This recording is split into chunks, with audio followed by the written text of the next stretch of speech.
ನಮಸ್ಕಾರ, ಕನ್ನಡ ಒನ್ನಿಗೆ ಸ್ವಾಗತ. ನಾನು ಭಾಗ್ಯನಾರಾಯಣ ಬಗೋರ್ಪು.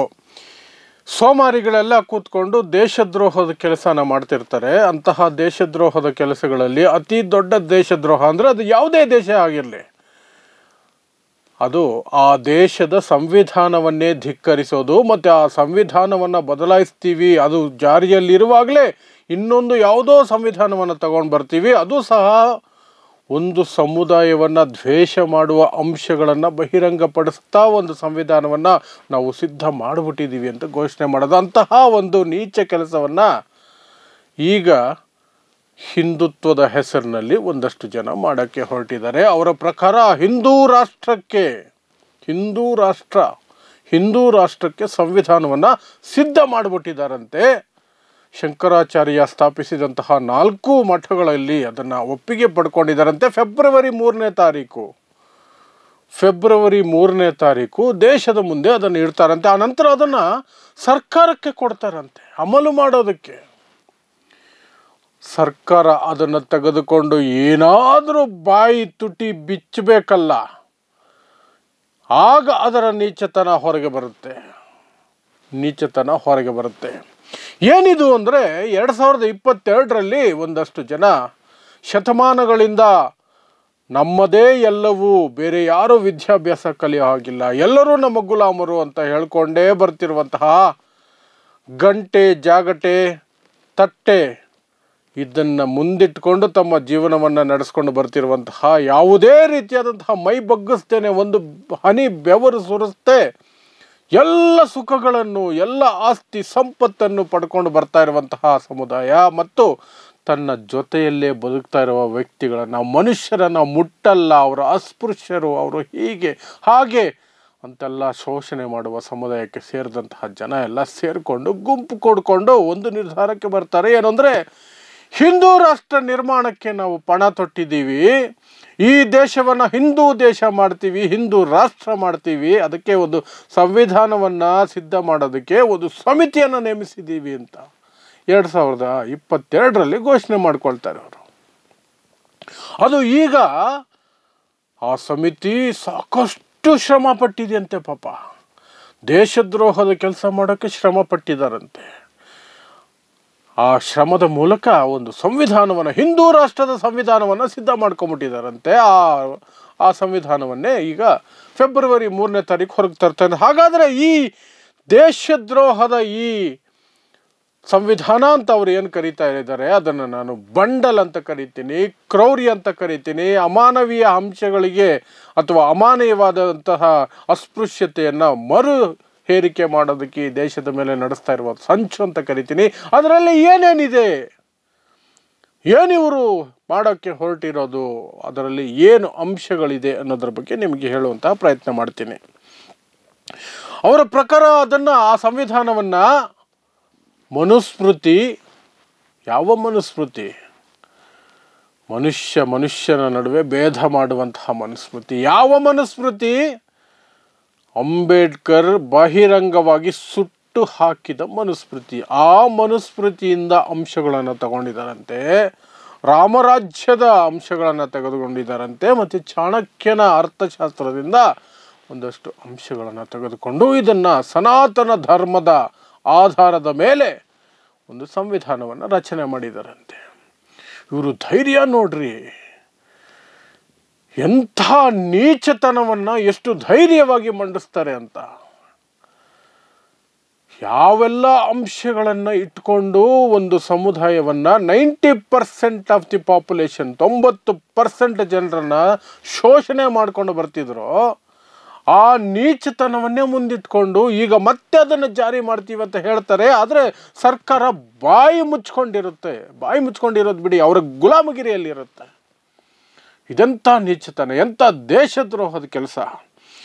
ಅದರ ಜೊತೆಗೆ ಶಂಕರಾಚಾರ್ಯ ಸ್ಥಾಪಿಸಿರುವಂತಹ 4 ಮಠಗಳಿಂದ ಅದಕ್ಕೆ ಅನುಮೋದನೆಯನ್ನು ಪಡ್ಕೊಂಡಿದ್ದಾರಂತೆ. ಅದು ಓಕೆ ಆಗಿದೆಯಂತೆ. ಎಸ್, ಅಬ್ಸಲ್ಯೂಟ್ಲಿ ಫೈನ್ ಆಗಿದೆ ಅಂತ.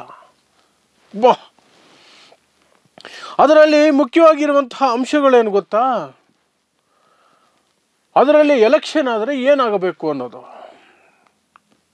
ಹಿಂದೂ ರಾಷ್ಟ್ರದಲ್ಲಿ ಎಲೆಕ್ಷನ್ಸ್ ಆದರೆ, ಚುನಾವಣೆ ಆದರೆ ಯಾರಿಗೆ ವೋಟ್ ಹಾಕೋ ಹಕ್ಕಿರುತ್ತೆ, ಏನೆಲ್ಲ ಅವರ ಅರ್ಹತೆ ಏನಿರಬೇಕು ಅಭ್ಯರ್ಥಿಗಳದು ಅನ್ನೋದಕ್ಕೆ ಅವರು ಸನಾತನ ಧರ್ಮವನ್ನು ಅನುಸರಣೆ ಮಾಡುವಂತಹ ವ್ಯಕ್ತಿಗಳೇ ಆಗಿರಬೇಕು ಅಂತ. ಸನಾತನ ಧರ್ಮ ಅಂದರೆ ಅಸ್ಪೃಶ್ಯತೆಯನ್ನು ಒಪ್ಕೊಂಡಿರುವಂಥವ್ರು ಅಂತ ಇಂಡೈರೆಕ್ಟ್ ಆಗಿ. ಅದರ ಜೊತೆಗೆ ಅಭ್ಯರ್ಥಿ ಗುರುಕುಲದಲ್ಲಿ ವೇದಗಳನ್ನು ಅಧ್ಯಯನ ಮಾಡಿದ ವ್ಯಕ್ತಿಯಾಗಿರಬೇಕಂತೆ. ವೇದಗಳನ್ನು ಅಧ್ಯಯನ ಮಾಡದೇ ಇದ್ದರೆ ಅವನು ಅಭ್ಯರ್ಥಿಯಾಗಿ ಎಲೆಕ್ಷನ್ಗೆ ನಿಂತ್ಕೊಳ್ಳೋ ಹಾಗಿಲ್ಲ. ಎಲೆಕ್ಷನ್ ನಿಂತ್ಕೊಳ್ಳೋ ಹಾಗಿಲ್ವಂತೆ. ವೇದಗಳ ಅಧ್ಯಯನ ಮಾಡೋದು ಯಾರು? ಗುರುಕುಲ ಯಾರ್ದು? ಗುರುಕುಲಕ್ಕೆ ಹೋಗೋದು ಯಾರು? ಬ್ರಾಹ್ಮಣರು. ಅಂದರೆ ಇವರ ಪ್ರಕಾರ ಬ್ರಾಹ್ಮಣರು ಮಾತ್ರ ಎಲೆಕ್ಷನ್ಗೆ ನಿಂತ್ಕೋಬೇಕು. ಬ್ರಾಹ್ಮಣರು ಮಾತ್ರ ಎಲೆಕ್ಷನ್ಗೆ ನಿಂತ್ಕೋಬೇಕು ಅನ್ನುವಂಥದ್ದು. ಇನ್ನು ಮುಸ್ಲಿಮರಿಗೆ ಮತದಾನದ ಹಕ್ಕಿಲ್ಲ. ನೋ. ಆದರೆ ಸಿಖ್ಖರು, ಬೌದ್ಧರು, ಜೈನರಿಗೆ ಮತದಾನದ ಹಕ್ಕಿರುತ್ತಂತೆ. ಯಾಕಂದರೆ ಇದೇ ನೆಲದಲ್ಲಿ ಹುಟ್ಟಿದಂತಹ ಧರ್ಮಗಳಂತೆ ಅವು. ಪ್ಲಸ್ ಹಿಂದುತ್ವದ ಸನಾತನ ಧರ್ಮದಿಂದ ಪ್ರೇರೇಪಿತವಾಗಿರುವಂತಹ ಧರ್ಮಗಳಂತೆ ಅವು. ಹಾಗಾಗಿ ಅವರಿಗೆ ವೋಟ್ ಹಾಕೋದು ಇರುತ್ತಂತೆ.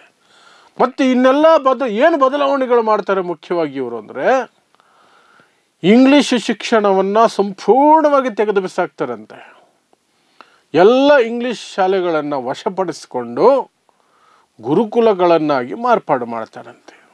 ಗುರುಕುಲಗಳನ್ನಾಗಿ ಮಾರ್ಪಾಡು ಮಾಡ್ತಾರೆ. ಅಂದರೆ ಬ್ರಾಹ್ಮಣರಿಗೆ ಮಾತ್ರ ವಿದ್ಯಾಭ್ಯಾಸ ಕೊಡೋದಕ್ಕೆ ಏನು ಬೇಕೋ ಆ ವ್ಯವಸ್ಥೆಯನ್ನು ಮಾಡ್ತಾರೆ. ಇದನ್ನೇ ಇವರು ಹಿಂದೆ ಇಟ್ಕೊಂಡಿದ್ದು. ಬ್ರಿಟಿಷರು ಬರೋದಕ್ಕಿಂತ ಮೊದಲು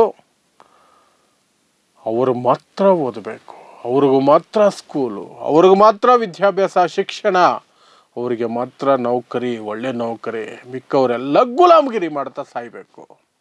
ಅದನ್ನು ಮರುಜಾರಿ ಮಾಡ್ತೀವಿ ಅಂತ ಹಿಂಗೆ ಓಪನ್ ಆಗಿ ಇವರು ತಗೊಂಡು ಬರ್ತಾರೆ. ಸರ್ಕಾರ, ಹೇಡಿ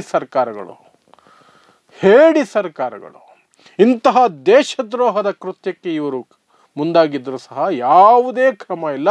ಕ್ರಮ ಬಿಡಿ, ಅವರನ್ನು ಪ್ರೋತ್ಸಾಹ ಮಾಡಿರ್ತಾರೆ. ಇವರು ಪ್ರೋತ್ಸಾಹ ಒಳಗಡೆಯಿಂದ ಕೊಟ್ಟಿರ್ತಾರೆ, ಫಂಡ್ ಕೊಟ್ಟಿರ್ತಾರೆ, ಬಹಿರಂಗವಾಗೂ ಮಾಡ್ತಿರ್ತಾರೆ, ಸಪೋರ್ಟು ಬಹಿರಂಗವಾಗೂ ಮಾಡ್ತಿರ್ತಾರೆ.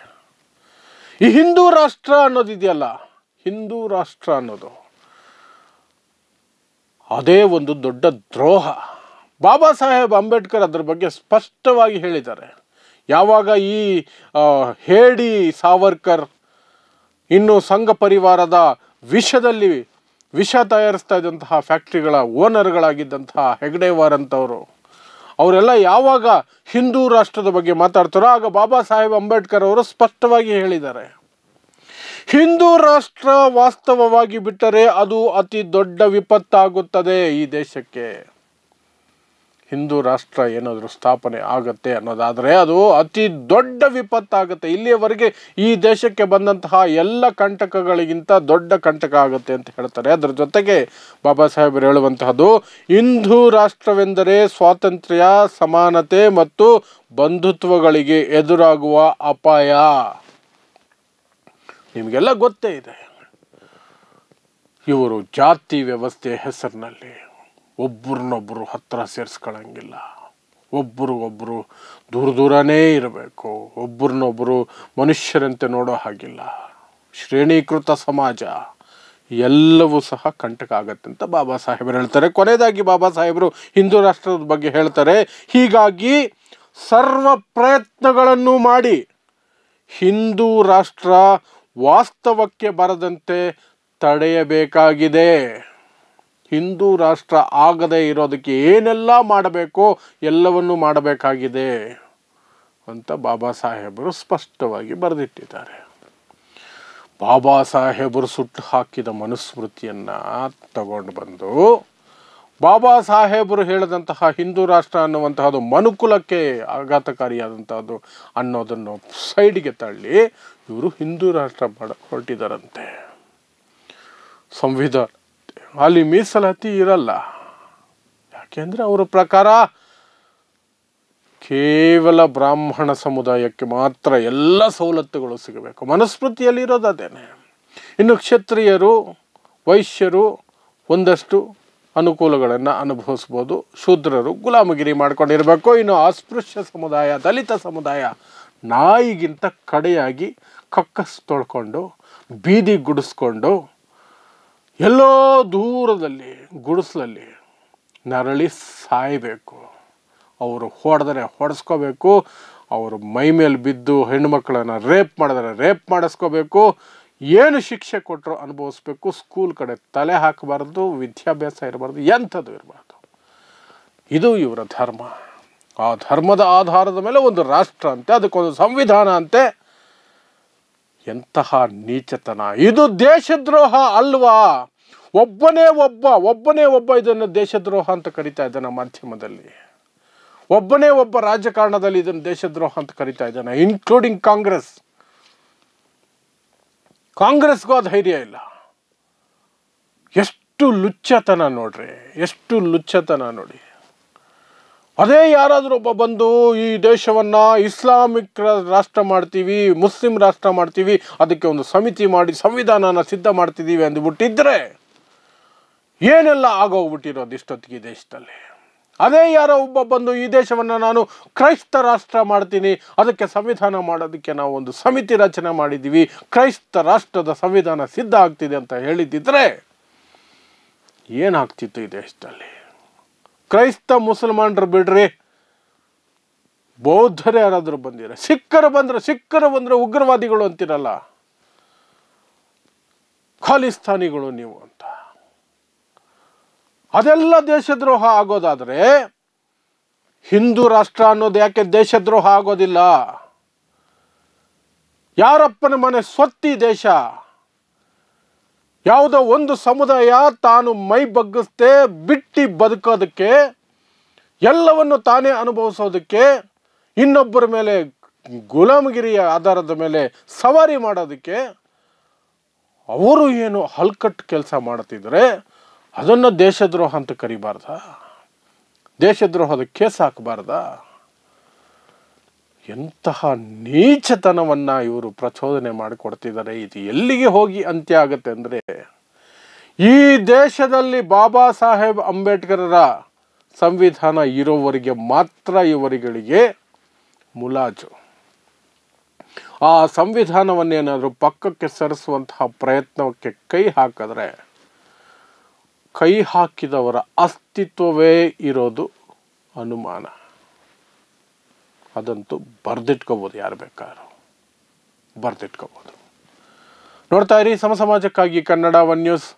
ನಮಸ್ಕಾರ.